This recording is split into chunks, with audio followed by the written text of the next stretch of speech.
The story of those last claustrophobic and neurotic days for the crestfallen hierarchy of the Third Reich is familiar to virtually everyone watching this video. Most of what you and I know having come from the movies. The Bunker from 1981 and more recently Downfall, where we were first confronted with the delusional hardcore. The war was somehow retrievable, despite Russian tanks being within 10 miles of the Reich Chancery. Perhaps Joseph should have taken advice given to him by Kiwi Dr. Campbell Begg, who told him to his face it would all end in tears. Then, as things progressed, the realisation the number was up. Being captured by the Russian NKVD wouldn't end up being like that last summer cruise on the Baltic. The undignified end to her and the freshly minted Frau Hitler. No hero's death, no mass state parade to mourn the death of the Fab Führer. Instead, the indignity of a shallow grave in a shell-potted wasteland, crude incineration of the remains via scrounged petrol poured from jerry cans. In death, what remains arguably the most well-known man of the 20th century was not even graced with a coffin. Was there ever an anointed coffin in the first place? 18,000 kilometres away, in the middle of the South Island, at first glance, not the first place you'd go looking for Hitler's coffin. A location that would appear to juxtapose the war raging in Europe in 1945. We are talking Mackenzie region, rural New Zealand.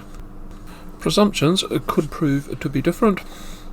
There were in fact similarities.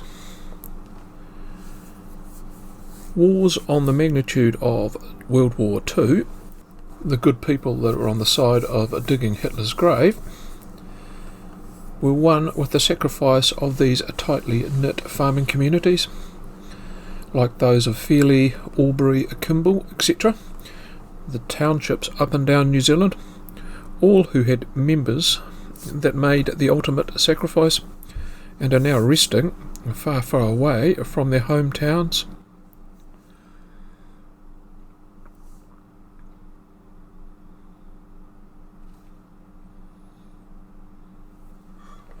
New Zealand's death toll in World War II per head was greater than every other country outside those where the fighting had taken place.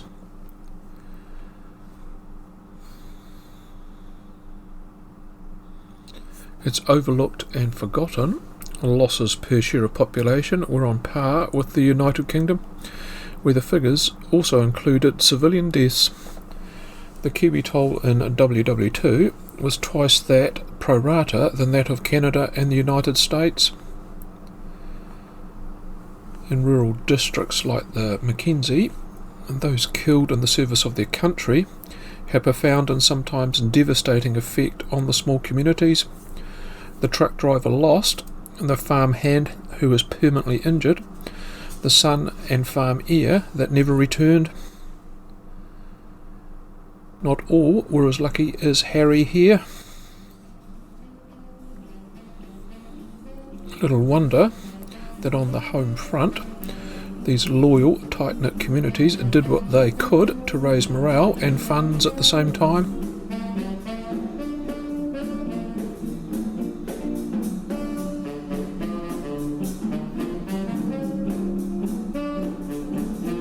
Balls in the local hall, which is where I want to introduce you to Alec and Nancy Shute, the Mr. and Mrs. Shute at the bottom of the newspaper advert. Not content with making a racket, the couple had come up with a novel fundraiser. Up on stage, accompanying them, was their homemade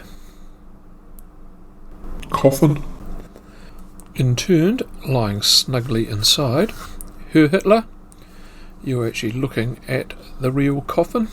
What's more, you can do better than just seeing it in photo form by visiting the New Zealand National Army Museum in Waiouru, where it's on exhibit.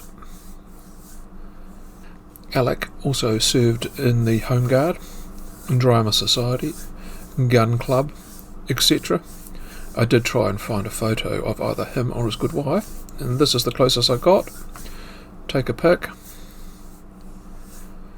The Shute prop acted like a large open money box into which the public could throw their loose change. Unlike Helena Barnard, also known as the Ginger Nut Lady, who baked and sent away literally tons of bickies over 2 wars, the Shute's novel or contribution went unrecognised till after their deaths. Thankfully, we now have a chance to pay tribute to the couple, who in effect put nails into Hitler's coffin. I do hope, as we close this one out, you'll also take a look at the 2 tie-in videos I've done, Campbell Begg and Helena Barnard, pressing that bubbly thing at the end of the screen, or looking in the description. Thanks heap to those who support my amateur seat of the pants show. From a history creator's perspective, YouTube is not the easiest platform to navigate. The mere inclusion of the word Hitler will doubtless send the YouTube algorithm into a tailspin with this little number. See the video ring-fenced to just subscribers. I'm not doing these videos for the money, by the way, as a creative vent. I do, however, care a lot about my time. That's time and effort that goes into researching and producing videos, only to have YouTube to decide they break their impossible to clarify exactly community standards. Far greater history channels than mine also face a similar issue. We all need your support. Buy me a coffee, for example. I will spot you next time. What am I doing next time? God knows. So many files, so little time. Bye for now.